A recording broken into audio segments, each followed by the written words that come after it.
Meet me at VidCon! I'm going to McDonald's.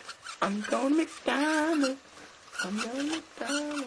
John Michael Kenelly is said to have not been the best student in school, rarely if ever paying attention to his classes. It's likely because of this that he ended up unemployed and relying on his father to pay rent at age 43. To socialize, he'd go to local community events, where on one occasion, he tried to ask a teen's parents to visit their house. Under the username SpecialGuy29, he'd strike up an online chat with what he thought was a 14-year-old boy. Kenelly, claiming to be a 29-year-old teacher, did not hold back with his obscene messages. And just 1 hour after meeting for the first time, they arranged a get-together. To further confirm his intentions, Perverted Justice asked him to come over wearing nothing but underwear. But John did not wear underwear, so when he pulled up to the Sting House in Washington, he ended up getting into his birthday suit, only to be met with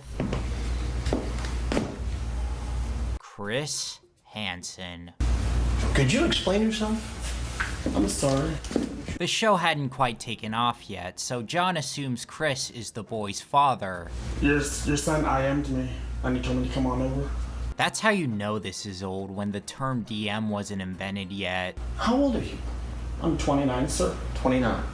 And what do you do for a living? I drive a school bus. You drive a school bus? Yes, sir. And you're a school bus driver or a teacher? Teacher. You're a teacher. God, even in his head he can't hold down a job. Early on, they let the Predators leave without facing legal repercussions. But John almost single-handedly told them this was not a good idea. Cause less than 24 hours later, using the same account as before, he scheduled to meet up with another decoy at a McDonald's. Chris was in utter disbelief. I have been in television for 24 years. I just came to get something to eat. And I have very seldom been at a loss for words. Sir, I just came to get something to eat. But I don't even know what to ask you first. I just came to get something to eat. John, we've been through this before. What are you doing? I've got the chat log again. A nervous John Kenelly tries to obtain forgiveness by saying he will be meeting with his psychiatrist soon. Don't you think you need some help? I'm seeing a psychiatrist. Do you see why I was skeptical last night when you said... Can you get those? No, I can't, John. I can't do that. That's their job, is to record video and audio. Now, you put yourself in this position. That's a federal offense. You can go to prison for it. Do you know that? Yes. Then why do you do it? I need help, and that's what I'm seeing a psychiatrist for. And you're going to find help here at McDonald's? No. You're going to find help from a 13-year-old boy? No. I got 2 appointments with my psychiatrist tomorrow. Who schedules 2 appointments in one day with the same doctor? You consider yourself a predator? I don't know. I don't know? What do you consider a predator then? After exiting the scene with his shoes untied, police raided his apartment, arrested him, registered him as a Tier 1 offender, and at first gave a 10-year prison sentence. But this was then downgraded to a 2-year sentence, with the remaining 8 years suspended. This means he's given a chance to avoid serving the full 10 years if he obeys certain conditions. In John's case, his quota was no access to internet and no contact with minors unless supervised. He then exposed himself to 2 15-year-old girls at a park. Once he finished his second sentence, he got a job at a sandwich shop, but once they actually looked into his history, they fired him. Oh, he'll be heartbroken to find out that not even his idol likes him. These guys continue to fall for it every single time. There must be like 100 million episodes of the show, and these guys still come out. Kenelly remains unemployed to this day, and occasionally he's been spotted by TCAP fans in public. Most of the info in this video comes from the TCAP wiki. I know, there's a wiki for everything. They've managed to gather the predators' addresses, court records, birthdays, even social security numbers very easily. That's all thanks to data brokers and people search sites. Your information is on there too, and it could easily end up in bad hands. Don't worry, you can fix that with today's sponsor, Incogni. Incogni scans hundreds of data broker sites for your information and automatically sends requests to have it removed. All it takes is you signing up, putting your data in, and you're good to go. Even well after this is done, it consistently does rescans in case your records are added to a new site. I actually just had to deal with my credit card being used on unwanted purchases, so Incogni came at a perfect time. But that's not the only issue it can resolve. Those annoying spam calls, you'll get a lot less if you use Incogni. So take back your data and click the link in the description to get 60% off a yearly plan. Please keep the memes out of general. Donald Leroy Morrison Jr., despite being diabetic, lived a happy life at first. He worked in several jobs as a football announcer, customer service technician, and even the federal government at one point. But this would all collapse when he chose to meet up with a 17-year-old girl and take pictures of her. Authorities searched Morrison's Texas home and found more illegal images on his computer. The punishment for this was a very lenient 1 year in jail and a $197 fine. People paid 10 times that for owning Kinder eggs. They did not even register him on any lists. Donald ended up moving back to his parents' house in Fort Myers, Florida, and getting a job as a cookie baker. In his spare time, he'd go on online chat rooms as Donnie 1957 male and meet up with more girls, although according to him, they were all in their early 20s. But then he found a 15-year-old girl, and after a very short chat, scheduled to meet up. Morrison arrives wearing the sweatiest shirt imaginable, it's better than nothing I suppose, and sat down to eat some cookies kindly offered by... Can I get you a glass of milk to go along with those cookies? Sure. We should have gotten a bake-off between these two. He tries to cover up his sweat stains in front of Chris, but what he can't hide is his chat logs. So he confesses to all of his past misconduct. I have a compulsion for younger women, just meeting them. I've met about a dozen of them online. His reasoning? Yeah, I don't know why. You don't know why? Well, I know why. Well, you treat this like, you forgot to pay for some candy at the grocery store. I know it's wrong. I shouldn't have done it. I knew I shouldn't have done it. Why'd you do it then? I don't know. Just because when people sweet talk me, I fall. You can tell he's anxious. The sweat in that shirt must be an entire city's water supply now. Yeah, I don't think I want to do a hydration reminder today. Hansen asks Morrison how the people in his life will react to this, and he says, Oh, I know my mom's gonna take my computer and completely throw it away. yeah, he checks off all the stereotypes. You're 48 years old, Donald. Why should you rely on your mommy to do discipline here? Because of, like I said, lack of judgment, being lonely, having no girlfriend, physical contact with anybody, just, lack of. Then it turns out that Donald has actually watched Dateline NBC before. What made you think that this might be a police operation? Just after seeing all these things on Dateline, like I said, this is the first time I've done it since I've been here. So you've seen all the Dateline stories? Mm-hmm. And what did you think of those stories?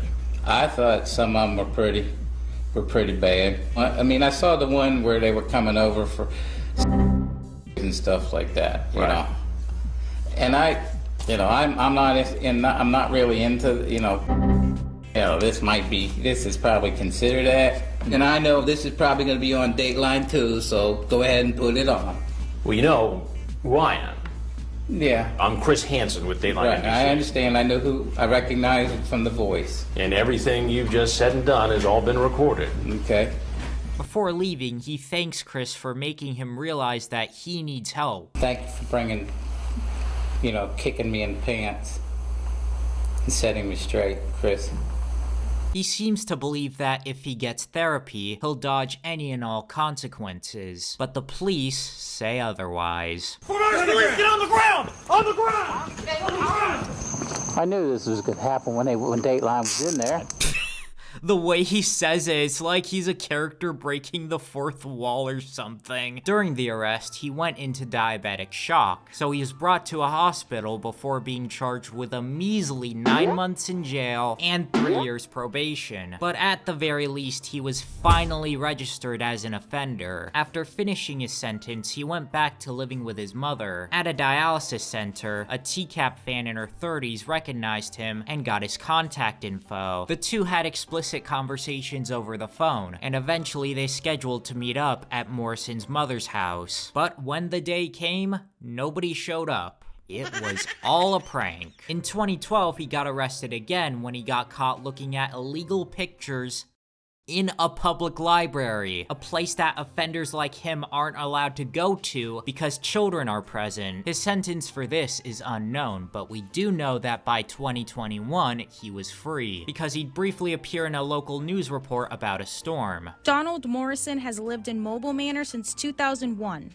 I've been through Charlie, Wilma, and Irma. He says the damage this time isn't as bad as when Charlie hit. When it came through, it was like, it sounded like a tornado is what it really sounded like. I mean, it was just really fast. This must have been quite the jump scare. Then in October 2022, he died at age 65 from unknown causes. Supposedly there was a celebration of life event, so who knows what happened there. 'Cause I'm Slim Diddy, yes, I'm the real Diddy. All you other Slim Diddies are just a big pity. Cody Michael Green always made himself out to be a hood-born gangster of sorts. In actuality, he was raised in one of Georgia's wealthiest areas. But this luck wouldn't last, as at age 16, he got into a car accident that resulted in a brain injury. Supposedly in high school, he was an outcast, although when girls tried to talk to him out of pity, he'd act creepy towards them. Cody's run-in with the law did not start with grooming, but with a DUI that placed him on probation. Not long after, he was caught fleeing the scene of a car crash. But what truly got him into hot water was his chat with a 13-year-old decoy named Maddie. He went by Perfect Buddy Georgia, and not only did he send the usual graphic messages, but also pictures of his ass. God, I pray for anybody on the production crew who had to look at these types of photos. Unlike the last two predators, Cody takes his time to get to know Maddie, and after talking for several days, they schedule to meet up. The time comes, he pulls up to the house in an expensive Cadillac, brings in some groceries, and... Hey! Why don't you just step right over there, please? Don't worry, Marshall, age of consent barely matters, can explain. Please, sir, I really drove this far for no reason. You drove this far for no reason? Cody swears up and down that he had no bad intentions. I said, if this is really not what you're looking for, I really want you to tell me that. Because I will come over and I swear I will just be with you and I will not touch you, anything like that. Is what I said, and I can prove that to you. I will show it to you. You'll show me how? Please, I swear, sir, I'm a desperate person. I need a girl in my life, and if she really wanted to be my friend, that would be all I needed from her. Chris, unmoved, asks about the groceries. White chocolate? Yes, sir, that's what I told her I was bringing. What about condoms? Yes, sir, I have them also, but that was not my intention, I swear to you, sir. See, him buying condoms was just a silly little accident. Happens to the best of us. God damn it, not again. Cody then shifts the blame to the decoy for getting him to act inappropriate. So you did everything just because she told you to? Yes, sir, I swear to you that is the reason for it. All while Chris reads out the messages. Did you say you are ready to have my fang in your mouth? Yes, sir. You would have had... Probably, yeah. Why? Because it's so alluring to have... Girl? It's just something that you'll probably never have again. That would be probably the cleanest, best pleasure, I would say. The cleanest, best pleasure? Yes, sir. Is to have a 15-year-old girl? Yes, sir. Once the police apprehend him, he flips off the camera, hides behind his cap, then flips another bird. I thought prisoners only wore striped outfits in cartoons. This is the goofiest thing I've ever seen in my life. Was placed on bail, but thanks to his rich parents, he paid it off quickly and got an attorney for the upcoming trial. The court found that despite his brain injury, he was competent enough to stand trial. But even with a lawyer at his side, Cody found himself with 3 years in prison, 12 years of probation, lifetime registration as an offender, as well as being forced to live with his parents and wear an ankle monitor at all times. After being released, he went and exposed himself to a girl at a pool, getting him 9 more months in jail and 16 more years of probation. Now, Georgia considers him a dangerous offender, meaning he's very likely to repeat his actions. No reports of him doing so since have come out, thankfully, although in 2024 he got arrested for battery and shoplifting. Now he looks like Wendigoon. Are you ready, kids? Aye, aye, Captain! I can't hear you! Malik Washington was a New York University student who worked as a GameStop manager. Under the name Loverboy212X, he chatted with a 12-year-old decoy about things a 12-year-old should not be learning. Malik claimed to be 19, but in actuality he was 27. What's the point of doing that? It's illegal either way. Instead of a house, they plan to meet up at a beach. But because Malik doesn't have a car, he instead takes a train and walks several miles to the area. With him, he brought a zesty SpongeBob jacket and a laptop filled with corn. Once he arrives, he states his intentions in front of the decoy word for word, until a hero emerges from the shadows, causing Malik to do a complete 180. What's going on? I'm good. You're good? Uh-huh. What were you planning on doing this evening? Nothing much, just hang out. And how old are you? Me, I'm 17. What year were you born? 85, I think. 85, I think. 85? That's 4 different ages. Why did you think it was okay to visit a 12-year-old girl at your age? First of all, I like to travel, and then I like to travel, plus she wants to hang out, so I don't mind. What? You know, seeing them on the beach makes me wish they did more themed Sting locations. Like, imagine if they meet up at a medieval castle and Chris comes in as a knight. Or what about a haunted house? They have to get through a maze to meet the decoy, only to be jump scared by Chris in a killer mask. That would have been awesome. Somehow Malik gets the idea that Chris is his friend and asks for a ride home. Can you give me a ride home? Because I want to walk back. I can't give you a ride, I'm sorry. I had to walk back? Well, that's up to you. But I'm not in a position to give you a ride, though. Hansen says no because somebody else is planning to pick him up. Get down! Get down! Get down! Get down! Get down! He unfortunately managed to avoid jail time thanks to a plea deal, but he was to be supervised and registered as an offender for the rest of his life. It's likely because of this conviction that he never ended up graduating from NYU. In 2023, Malik became a rapper under the name Malik Washington, and he sang about how he's one of those ninjas whose dreams got shattered. That's your damn fault!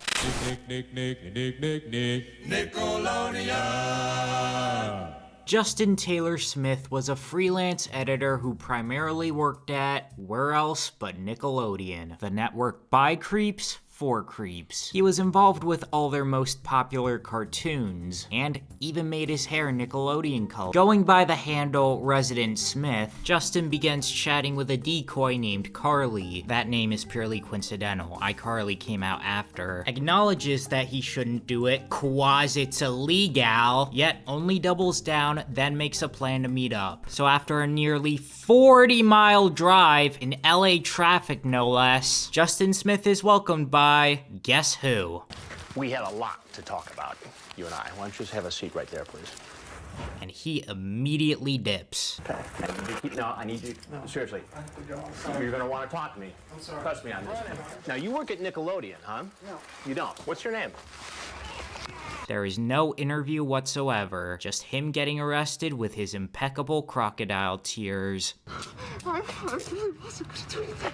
Stand up, down. I swear to God. I'd be lucky if I have any sort of resemblance to my job, to my friends, to the way my family perceives me, to the girlfriend I've had, the dog we have together. Nickelodeon tells Dateline that they fired him, but IMDb says he didn't leave the network until 2011. Knowing what we know about kids' TV, it wouldn't be surprising if they lied to avoid backlash. Justin would be charged with 2 felony counts and given 5 years probation, community service for 60 days, lifetime offender registration, and mandatory counseling. In 2020, he tried returning to editing by working on a show called Celebrity Call Center, a show where randomly chosen people get to talk with Z-list celebrities over the phone. Literally nobody watched it, and it only got 7 episodes. Since then, Justin Smith has not gotten any work.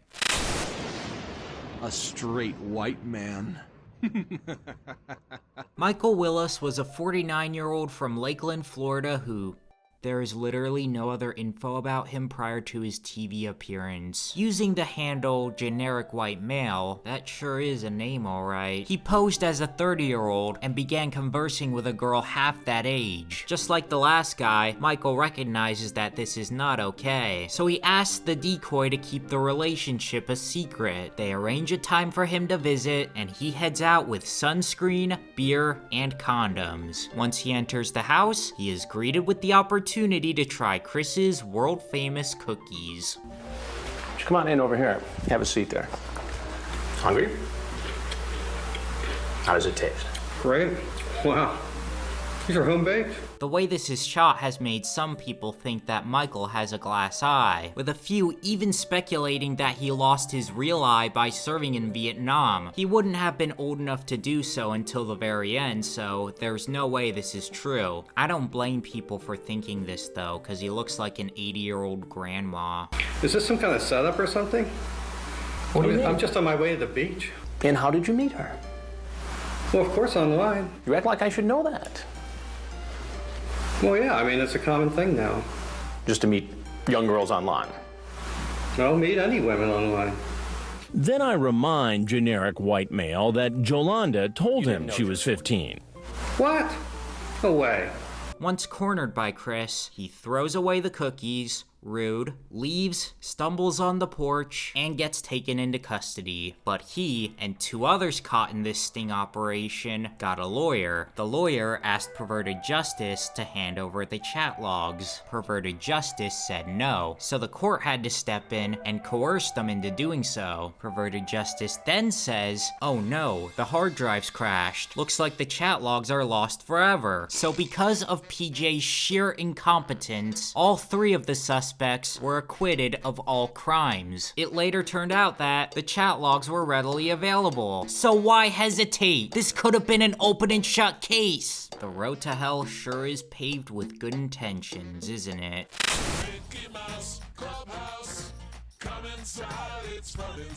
Jeffrey Douglas Stacy was a 27-year-old working at a deli in Ohio. His life was not good at all. He lived with his parents, suffered from epilepsy, and his only friends were drug addicts. But he'd only make his situation worse by chatting up a 15-year-old decoy and immediately jumping to the gross stuff. Jeff, going by Single Texas Guy for fun, even though he never lived in Texas, sent other people's nude photos and cropped the heads out to make them look like they were his. He showed a bit of skepticism on whether or not the girl was real, but he ultimately chose to take the risk and make the drive to Cincinnati. Could you do me a favor and just have a seat right over there on the other side of the bar? Where millions of people got to hear his buttery smooth voice. I ask everybody all kinds of stuff. It's just talk.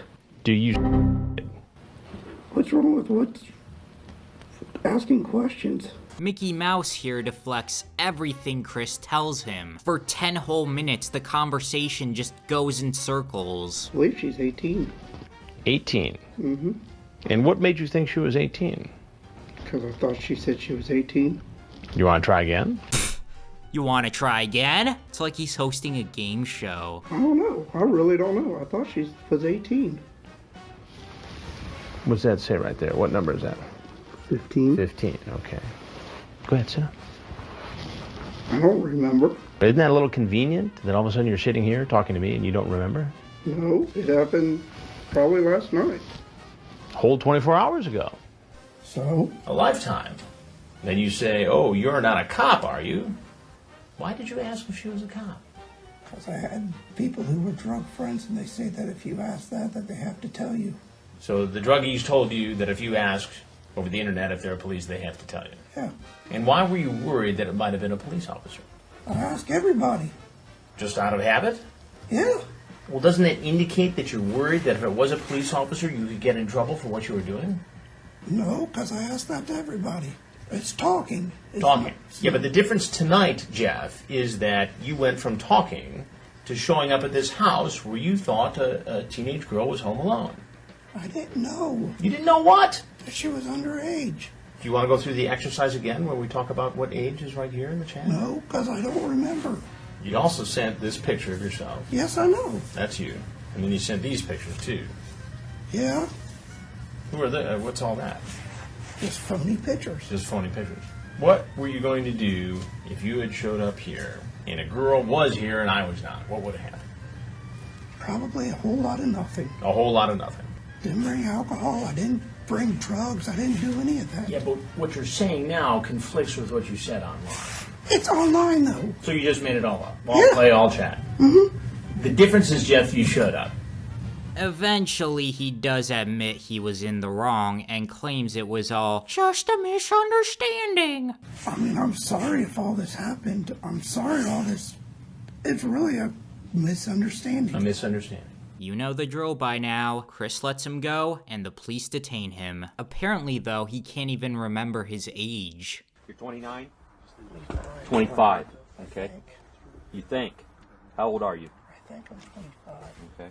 Him and Malik must be competing. To gain sympathy and possibly dodge consequences, he makes threats of ending his own life. The officers do not budge. Jeff's sentence is 6 months in prison, 6 months probation, offender registration for 10 years, mandatory counseling, giving up his car, and paying the police's overtime costs for the investigation. Out of prison, Jeff managed to marry an adult woman, likely due to his Ohio Riz, and get a job as a karate instructor, but his wife, Leanne Cundiff, was very abusive and would often make threats to accuse him of assault. Then his dojo dropped him after TCAP fans found out he worked there and filed complaints. His life was back on a downward trajectory. In 2021, a Walmart employee noticed that a car was parked in the same spot for 2 days straight. He peeked, saw a lifeless Jeffrey Stacy, and dialed 911. Drug intoxication combined with poor overall health had taken him out at 41. Now that her husband was gone, Leanne had no means of paying rent, resulting in her getting an eviction notice. With nowhere else to go, she poured olive oil all over her kitchen, grabbed a lighter, and set it ablaze. The whole apartment was quickly engulfed in flames. Soon it spread to her neighbor's unit, though luckily nobody was home. 3 days later, she broke into another neighbor's apartment to steal whatever drugs she could find. Then that neighbor came home to a stranger in his backyard surrounded by pill bottles. The police were called and Leanne was arrested. When questioned, she would pin the blame on her family members who lived nowhere near the area. Then it changed to her family members making her do it. Then it changed to her starting the fire because the family was going to start a much worse one. Then it changed to her accidentally leaving the oven on. Leanne was obviously not in a correct state of mind, so instead of jail time, she was given 3 years in a mental institution. You better hide, cause she gets out in July this year. So yeah, it looks like Jeffrey Stacy got the worst punishment imaginable, marrying a Hello Kitty girl.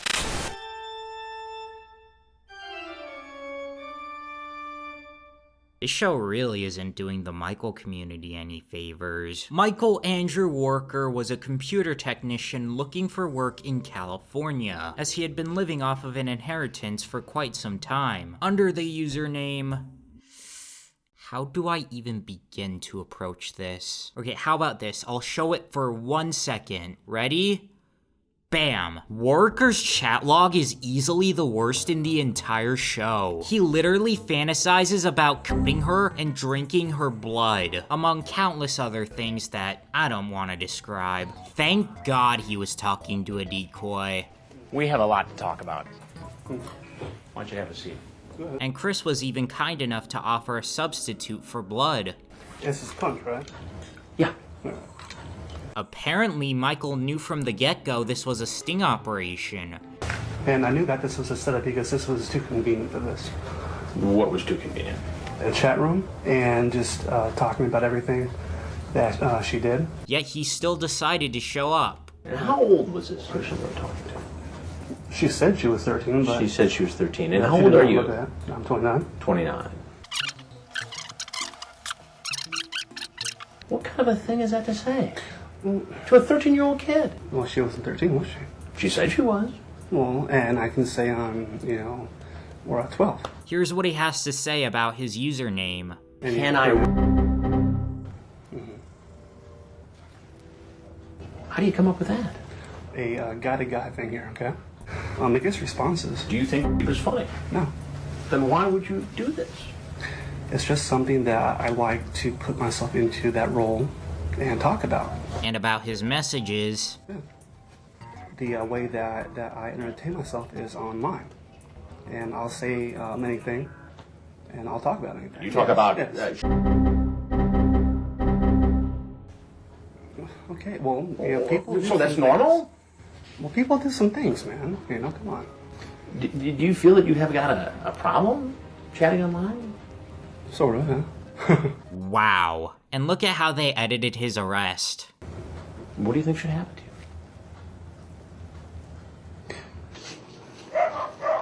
you? Perfect. So knowing that Michael Warrecker wasn't just planning on picking up a cupcake, but also enacting outright violence, surely he'd get a far harsher sentence.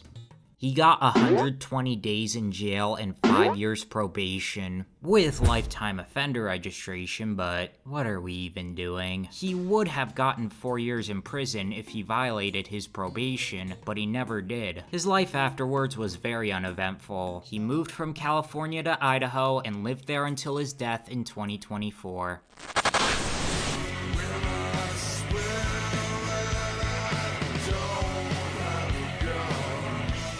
Lewis William Conradt Jr. had it all. He obtained a degree from a prestigious law school and became the district attorney for his county in Texas. Those who knew him said he had a near photographic memory of the law, but despite having impeccable skills and one of the highest paying careers out there, his romantic life was nowhere near as lucky, which must have been his motivation for destroying a once-in-a-lifetime opportunity. Lewis, pretending to be a 19-year-old named Will, got in contact with a 13-year-old decoy, and the usual DMs followed. But midway through, Lewis stopped talking to the decoy and deleted his MySpace. I told you this show is old. In fact, the Predators can no longer watch it because it's over 18. Technically, though, he still broke Texas law, so after a bit of deliberation, the police decided to search his home. When they arrived, Lewis refused to answer the door, so they called in the SWAT team to breach it. Inside, they found his computer, which had illegal images on it, and a textbook about child safety laws.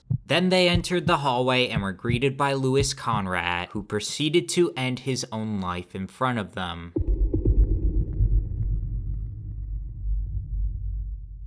The police department would be lambasted for how poorly they handled this case. Many signs pointed to NBC orchestrating the arrest for content rather than for justice. On top of that, his house was raided before they even got a search warrant. Because of these factors, Conrad's sister sued Dateline NBC for over $100 million. To prevent further lawsuits of a similar caliber, the network officially canceled To Catch a Predator. But this was not the end of Chris Hansen. 9 years later, he returned with an independent reboot, Hansen vs. Predator. This time, he'd be working with Tetrad Corp, a somewhat more competent organization. Though getting this series made wasn't exactly smooth sailing. It began as a Kickstarter project with a $400K goal, but it only received $89K. Those who did back it never got their promised rewards. And Chris even got arrested for using false checks on on promotional items. Yeah, the guy famous for putting people in prison got sent to prison. Crazy stuff. Nevertheless, it pulled through and gave us some very interesting characters like Pizza time. Jeffrey Ben Sokol did not get to pursue his dream job in sports management. Instead, he settled on being an insurance auditor and Lyft driver, neither of which paid well. This, along with a divorce, made him very depressed. Wrongfully thinking it would cure his misery, he began texting unpleasant messages to a decoy named Bailey. Sokol knows this could get him in trouble, yet he still does it, to the point where he considers marrying her. After a very angry meeting with his plumber. Did your plumber get there yet? It's not. It's late. He embarks on a 2.5-hour drive from Boston, Massachusetts, all the way to the Sting House in Fairfield, Connecticut. On the way, he picks up a pizza to bring over for dinner. Upon arrival, the first thing Jeff does is try to hug the decoy. As they get ready to chow down, a mysterious sound is heard. Bailey goes to investigate and... What pizza we have tonight? Who's this? I'll get to that in a minute. Who are you? Who are you? You tell me first. Sokol does not cooperate and proceeds to slather himself in pizza. How many you are? It's, hey. Didn't know that any other people here. What did you expect to happen this project? Didn't have any expectations. No expectations whatsoever? No. So you drove 2.5 hours? Sure did. From Boston. Who are you? To come here. Are you her dad? To meet a young girl. Are you her dad? I'll get to that in a minute. Go ahead, have a bite. Was that anything wrong? Coming to meet somebody? What's wrong? Is that against the law? Coming to meet a young girl? That's against the law. It is after this chat. Chris pulls out the chat logs to read off, and Jeff barely reacts at all. I should come see you on Saturday. Well, since your mom is in town, it's the best time to do it. I would, but only if you want me to. You say, I can't go to jail. My life would be ruined. Right. Could be locked up for 20 years. Yep. And then you say, you trim your blank. Okay. Now you know that this girl is 13, right? Unsure. She's told you. How old are you? You might as well just tell me, because I can find out like that. Who are you? Can you tell me who you are first? I don't tell you that, do you? Because, now you're making me nervous, and you're 44 years old, right? Mm-hmm. Right. Explain it to me. Just wanted to come hang out. It looks like here you wanted to come here and... Okay, is that against the law to meet with a 13-year-old girl when you're 44? Yes, it's against the law. To meet a girl. That's all it does. You see how this looks. Then he starts claiming that because he was apprehensive about it, he's innocent. Okay, but you also see that I was pretty apprehensive about the whole thing. Well, wouldn't you be? Wouldn't anybody be if they were going to try to a 13-year-old girl? To be honest with you, you're not going to believe me, but I don't know who you are, but I'm sure you're like, law enforcement, but you think I'm law enforcement. Well, that's what it sounds like. Okay, I'm going to drive 2.5 hours. Oh, yeah. Down I-95 from Boston. Yeah, it's not to this house. Lounge seem cool to hang out with. I mean, you can't find any... There's nothing older girls? Can, but there's nothing else going on. So you decided you just come out and hang out with a 13-year-old girl? Yeah, you can clearly see that I'm very apprehensive. But eventually the mask slips. So after just a few days worth of chatting, you decide you love her? You want to move her? I don't know. Did you want to marry her? What do you mean? You don't know she's 13? I don't know. I was just throwing things out, just in case maybe I did like her. Maybe it was, So then you marry a 13-year-old girl. But she's really cool and you can after a while, if it worked out, yeah. After a while? Yeah. Like 3 years of dating? I don't know. A romantic courtship? Maybe. So you're cool with all this? Before Sokol leaves, he says, I can't believe this happened. Well, Jeff, believe it. And offers Chris a slice, but he declines. You want a slice? I'm good, thank you very much. It's for both you guys. So the cops there? We'll see. The police, who are much tamer than before, Come on out. Let's go, let's go, let's go. search him and discover that he brought a certain brand of blue pills with him. They even let Jeff finish his pizza on the way to jail. That's sweet. He keeps up his laid-back attitude in the interrogation room, where he's asked what he would think if it was his daughter in this scenario.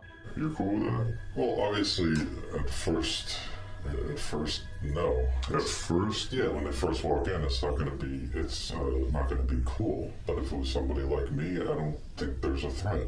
Jeff Sokol went through 3 lawyers to defend himself, but nothing could be done. They resorted to using age of consent laws from over a century ago, as well as claiming he had a whole slew of disorders, none of which had any medical records to back them up. This obviously did not win over the judge, who proceeded to give Sokol 2.5 years in prison with a 4.5-year suspended sentence, as well as offender registration for a whole decade. In jail, he disobeyed orders from guards, which resulted in him losing privileges. Once he was let out, he requested to change his name, but it was rejected. He likely did so because his sting is the most viewed Hansen clip of all time, sitting at a mind-boggling 69 million views. Haha, very funny. Planet Pizza, the restaurant he went to, has become a bit of a tourist destination. The Google reviews are loaded with references. Not much is known about Sokol's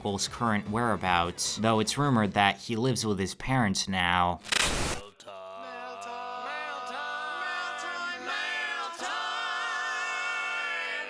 John Michael Dupee was once a package handler at UPS, and he even had a girlfriend and a son, but by 2015 the relationship ended and he no longer had custody of his kid. Worse still, he lost his mail job, moved in with his parents, and ended up on probation for drug possession. Meanwhile, his brother Brandon Dupee won $1 million from the lottery, which he generously split with an elderly neighbor. Down on his luck, John went on the anonymous app Whisper looking for girls. He ended up scoring not 1, but 2 of Tetrad Core's decoys, talking very grossly with both. Notably, Dupee called one of the decoys Baby while asking that he be called Boo. With a bag full of snacks in hand, John was driven up to the house by his sister, Lindsay Dupee, who had no idea he was planning to do something heinous. The decoy is so creeped out by him that she struggles to keep the act up, and once he tries to hug her, she just bolts out.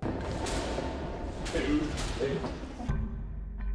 Don't see my run that store either for the Dupee insists that he's only there to watch football with the girl. What is your plan here tonight? Just hang out and watch football? Hang out and watch football with whom? With her. Who's her? With Bailey.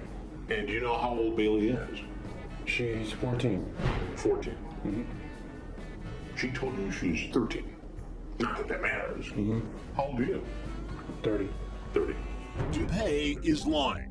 We both know he's really 40. And why would you at 30 think it would be okay to hang out with a 13-year-old girl home alone?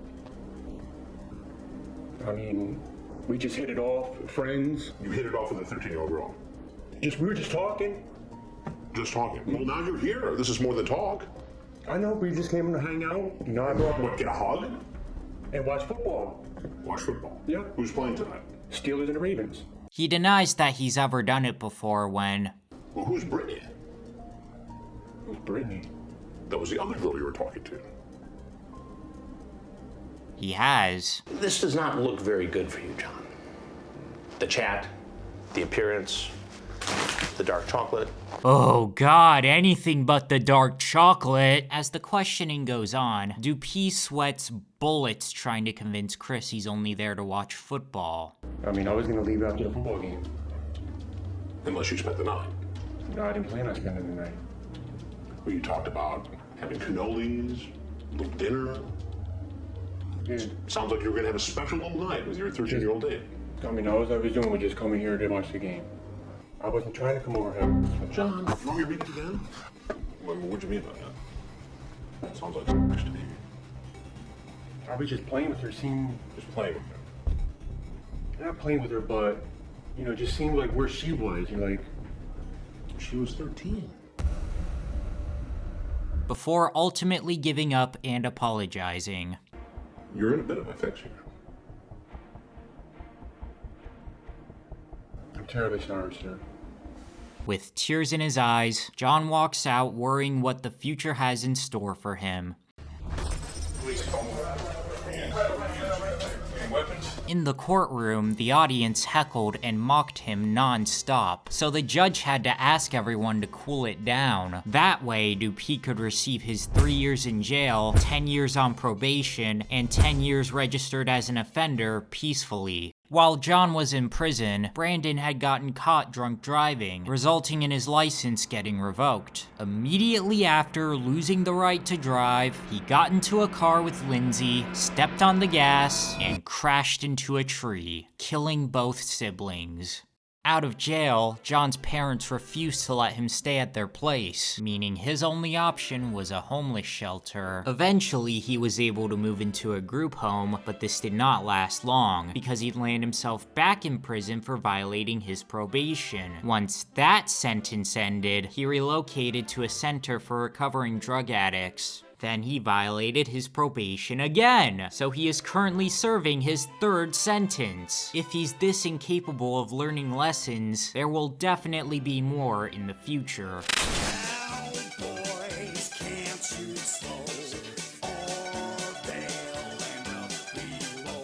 Vincent Ambrosio, despite only being 19, felt like his life was over. He weighed 250 pounds, never finished high school, and had to care for his grandfather with Parkinson's. Vincent's dream was to become a police officer, but he was too scared to apply, thinking he'd be laughed at for his weight. Prescribed antidepressants did not help, with him even considering shock therapy as a last resort. Thinking he had no chance of pursuing a normal relationship, he resorted to chatting up an underage decoy and drove 65 miles to meet her wearing...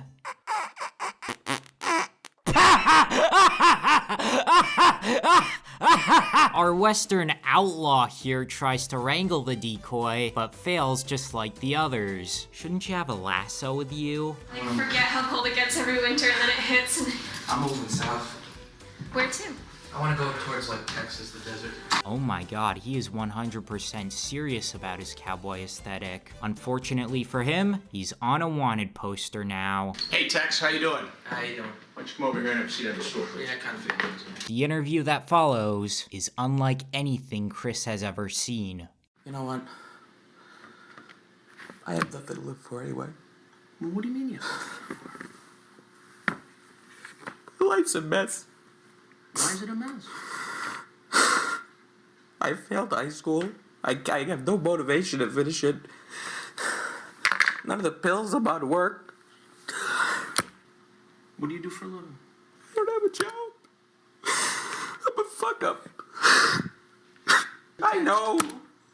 I want to be a cop. I wasn't going to do anything. I just want to... You want to be a cop? I want to have a friend. Well, then why don't you go join the police academy or... I'm fat. I can't do anything.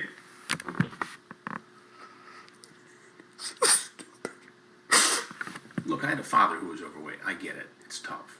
Stupid. I'm stupid. But there's no friends 19?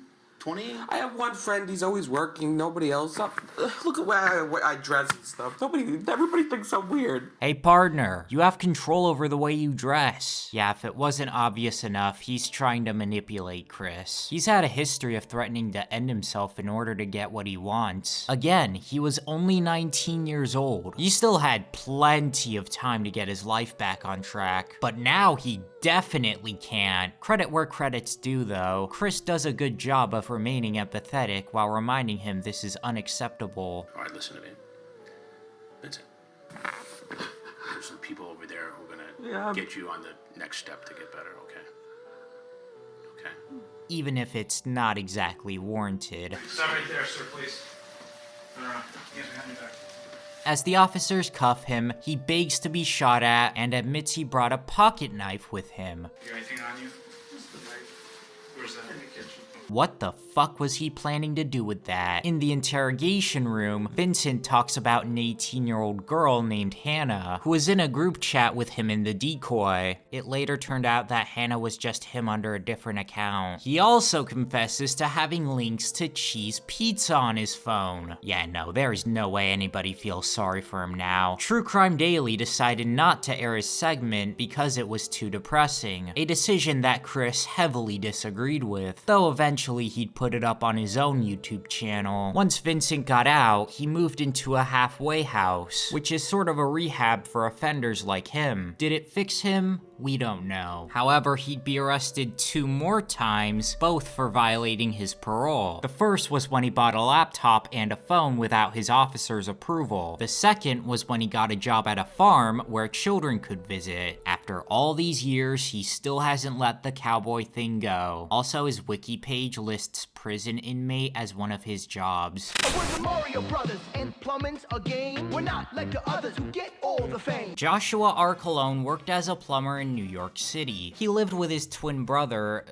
Why does it always loop back to Mario? After their mother passed away. Online, he'd go under the names Poppy and Boss, and join the groups Kush Smokers R Us and Love Seekers, the latter of which is explicitly stated to be for teens. That's where he meets the decoy, Jenna Claire, and it plays out business as usual. At the entrance, Josh is offered cupcakes. Is this where EDP got that thing from? But declines because he brought dinner for himself and only himself. Then he asks to use the bathroom. I think this guy has a hyperfixation, which gives Chris just enough time to get into position.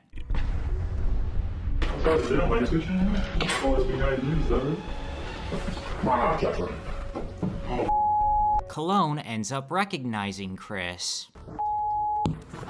I know who you are. You know who I am?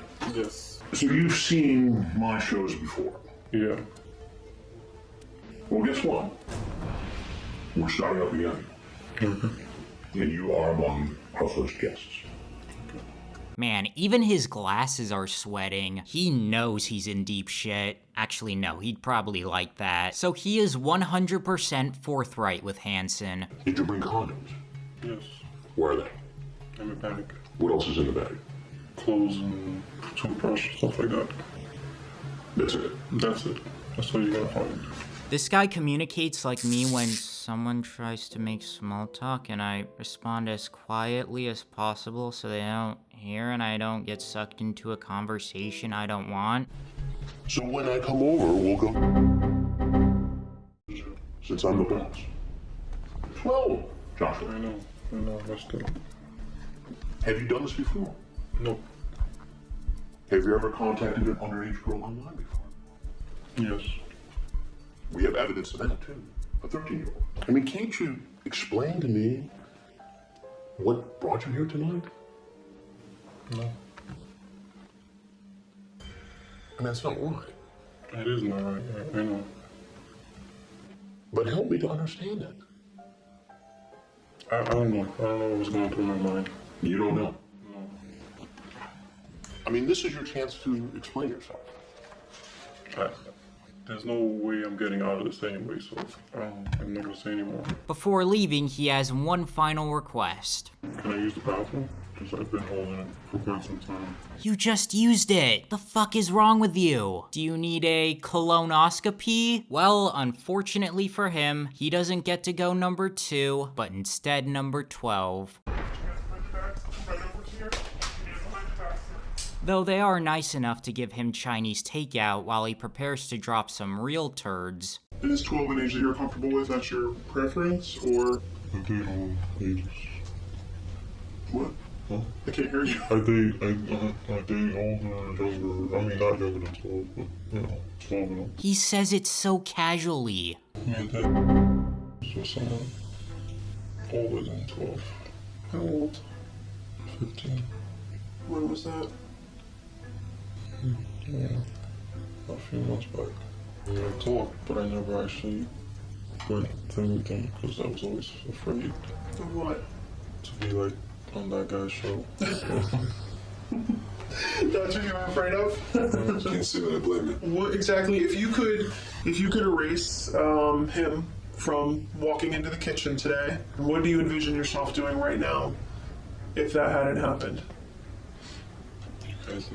Joshua was given 3 years in prison, 10 years probation, and 10 years registered as an offender. He did violate his probation, leading to 6 more months in jail, but apart from that, his life has not been very eventful. Do you think he watches Skibbity Toilet? Jake can fit 20 in his mouth and 5 men remove their from his mouth. How many are in Jake's mouth? 15! Michael Manzi was a math tutor who educated wealthy children in New England. He also ate a lot of pizza and smoked marijuana frequently, 2 very unique characteristics. His conversation with the decoy was actually really tame, mainly because Mike is more interested in getting her into weed. But there are concerning messages here and there, and once he drives off to the Sting house, it's clear that somebody needs to intervene. Luckily, while touring the house, Manzi accidentally triggers a cutscene. Hey, how are you? I'm good. Good. Why don't you have a seat right on that stool, please?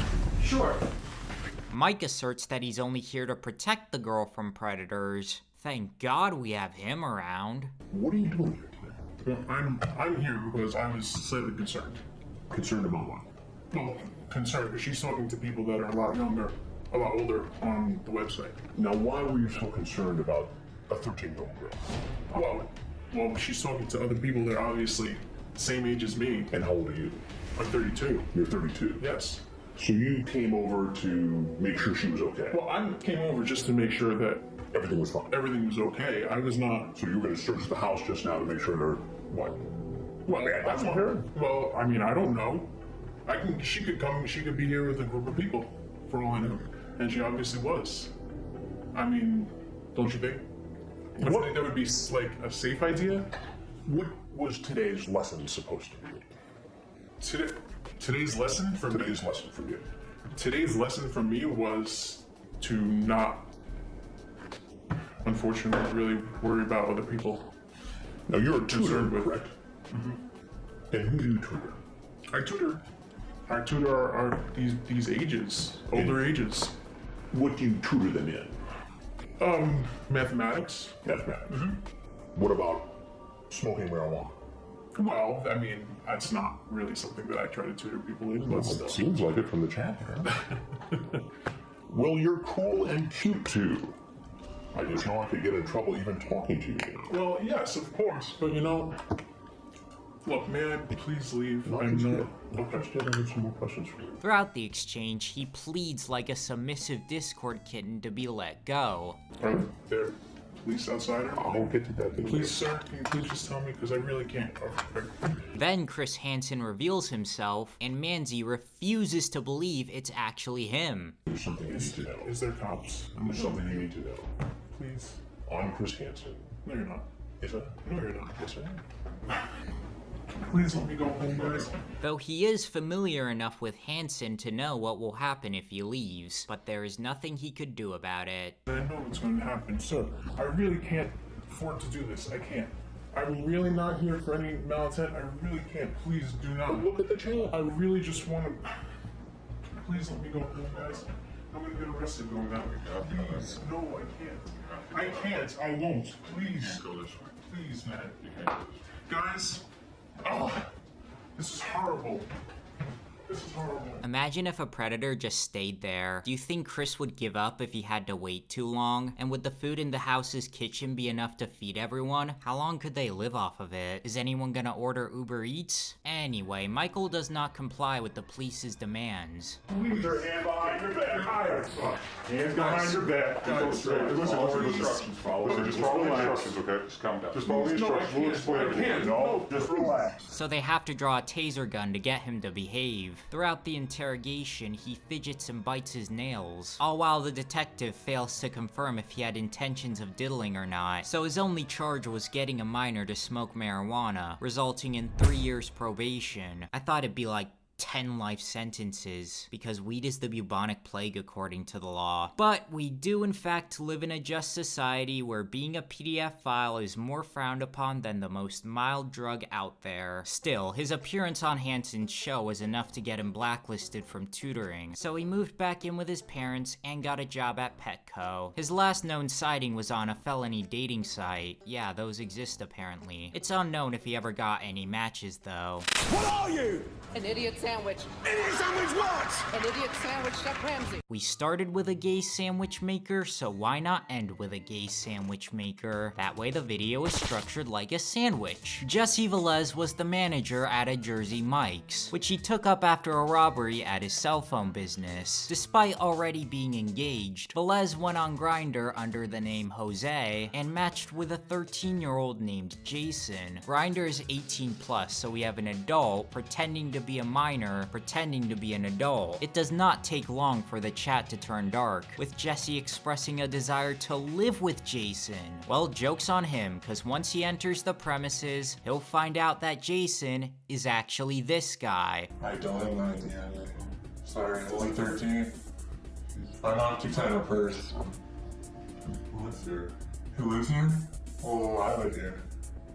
Me, my mommy, and my daddy. In what universe could this pass as a 13-year-old? You could tell this show had no budget. They had to take what they could get. Also, I love Jesse's fit. Bright orange shorts with a gray Jurassic Park shirt, although it's blurred for copyright. Or maybe it has his license plate, who knows. Velez doesn't seem to question the boy's age. So to get through to him that Jason isn't real, backup is called in.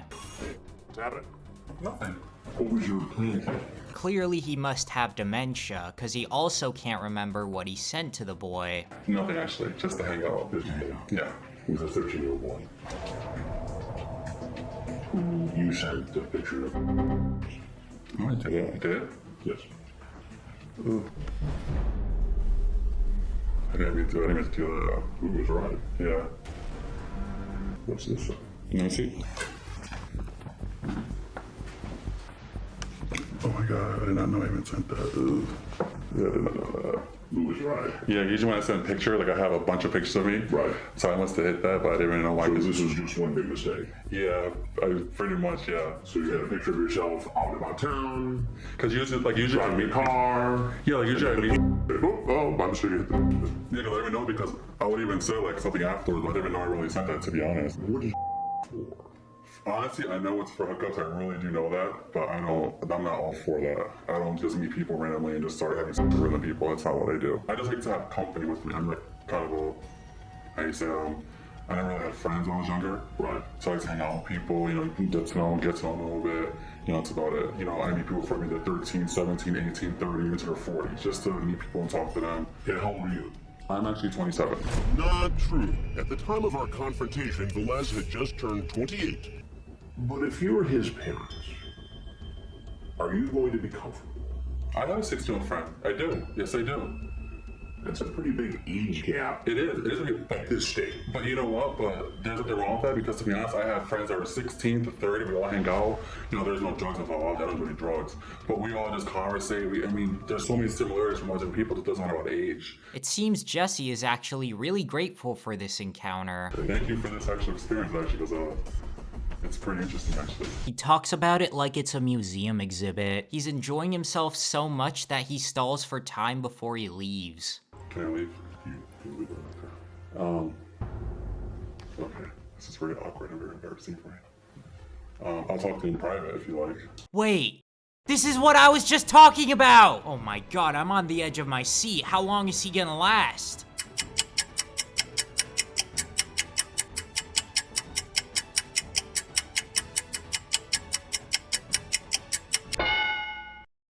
Fucking pathetic. Velez was sentenced to 2 years in prison, 3 years suspended, 10 years probation, and 10 years registered as an offender. He, like many of the others, violated his probation and got arrested several more times, but that's about where his story ends. However, he did post this crash out on Facebook when he got charged. I don't know why life happens the way it does. I know I've done some stupid shit and I'm paying for it big time. I don't want my friends to judge me in any way. But people understand I'm human and I screwed up and I'm not that person I'm being portrayed to be. This really bothers me to the point where I wonder, why am I still alive? I lost some great friends and family members because of the poor choice I made. This sucks more than anything in the world. It's like walking through the mall and everyone just stares at you calling you names. That's how I feel sometimes. I feel like I failed myself sometimes, but I gotta try to keep it together because life still goes on. I wake up every day wondering every day what will happen to me. And will the worst happen or the good? I know I've disappointed my boyfriend, David Lee Rivera, tagged, but I'm trying my best right now. Other people want to look at me funny and call me names. Well, you know, one thing you can do is look in the mirror and ask if bullying is going to hurt me. Stop holding my actions against me and let me deal with it, and don't judge me based on what you read. This video could go on until the end of time, but I think now's a good stopping point.